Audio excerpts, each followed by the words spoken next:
భద్రాద్రి యాదాద్రి విద్యుత్ సంస్థల నిర్మాణంతో పాటు ఛత్తీస్గఢ్ నుంచి విద్యుత్ కొనుగోలు అంశాలపై జస్టిస్ నరసింహారెడ్డి కమిషన్ విచారణ కొనసాగుతుంది. విచారణ కమిషన్ నరసింహారెడ్డితో విద్యుత్ అధికారి రఘు భేటీ అయ్యారు. మరి కాసేపట్లో కమిషన్ వద్దకు ప్రొఫెసర్ కోదండరాం రానున్నారు. అయితే పవర్ కమిషన్ ఏర్పాటునే తప్పుపట్టిన కేసీఆర్ జస్టిస్ నరసింహారెడ్డి ముందు విచారణకు హాజరవుతారా? పవర్ కమిషన్ సమన్లు ఇస్తే కేసీఆర్ ఏం చేస్తారు అనేది ఉత్కంఠ రేపుతుంది.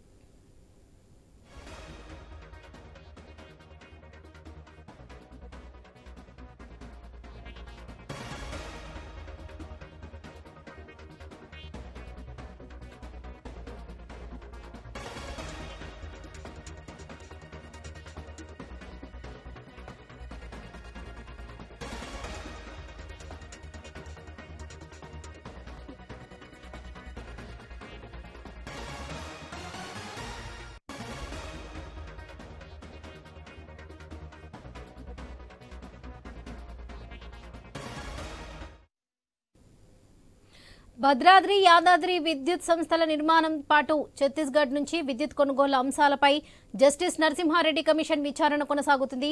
విచారణ కమిషన్ నరసింహారెడ్డితో విద్యుత్ అధికారి రఘు భేటీ అయ్యారు. మరి కాసేపట్లో కమిషన్ వద్దకు ప్రొఫెసర్ కోదండరాం రానున్నారు.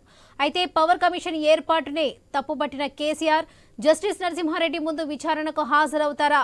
పవర్ కమిషన్ సమన్లు ఇస్తే కేసీఆర్ ఏం చేస్తారు అనేది ఉత్కంఠ రేపుతుంది.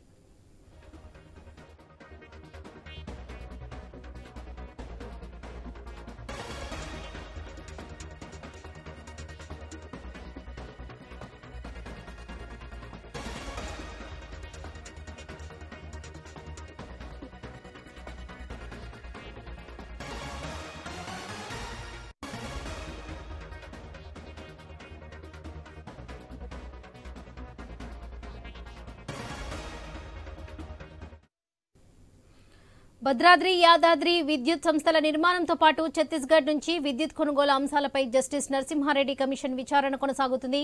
విచారణ కమిషన్ నరసింహారెడ్డితో విద్యుత్ అధికారి రఘు భేటీ అయ్యారు. మరి కాసేపట్లో కమిషన్ వద్దకు ప్రొఫెసర్ కోదండరాం రానున్నారు. అయితే పవర్ కమిషన్ ఏర్పాటునే తప్పుపట్టిన కేసీఆర్ జస్టిస్ నరసింహారెడ్డి ముందు విచారణకు హాజరవుతారా? పవర్ కమిషన్ సమన్లు ఇస్తే కేసీఆర్ ఏం చేస్తారో అనే దానిపై ఉత్కంఠ నెలకొంది.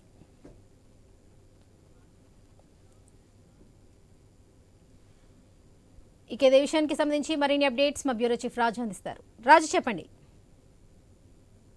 విద్యుత్ కొనుగోలుకు సంబంధించిన అంశం రాష్ట్రంలో కాస్త హాట్ టాపిక్ గా మారింది చెప్పడం పూర్తి స్థాయిలో విచారణకు సంబంధించిన అంశం పైన ఎక్కడ కూడా కాంప్రమైజ్ కాకుండా జస్టిస్ ఎల్ నరసింహారెడ్డి దీనికి సంబంధించిన విచారణ పూర్తి స్థాయిలో వేగవంతం చేశారు. కేసీఆర్ కి ఇచ్చినటువంటి లేఖ పైన నోటీస్ పైన కేసీఆర్ 12 పేజీల లేఖ రాయడం, ఆ లేఖకు తీవ్రంగా పరిగణించినటువంటి కమిషన్ ఆ లేఖ సారాంశం పైన కూడా ఈ రోజు విచారణ చేపడతా ఉంది.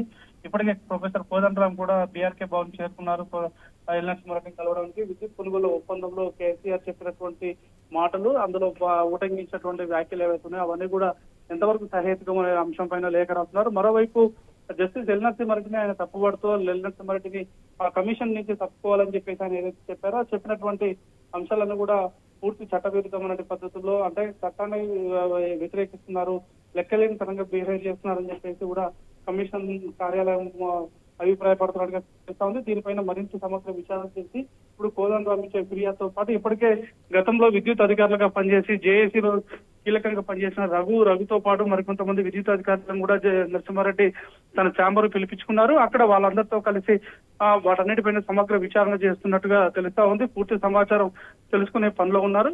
దీనికి సంబంధించినటువంటి అంశాలన్నీ కూడా పూర్తిగా సాధ్యాసాధ్యాలు, ఆ రోజు ఎందుకు కొనుగోలు చేయాల్సి వచ్చింది, చేసినటువంటి పద్ధతి కరెక్టా కాదా అనే అంశాలను కూడా బేరీ చేసుకున్న తర్వాత కేసీఆర్ రాసిన లేఖ సమాధానం పైన తుది నిర్ణయం తీసుకునే అవకాశం ఉంది. వరలక్ష్మి.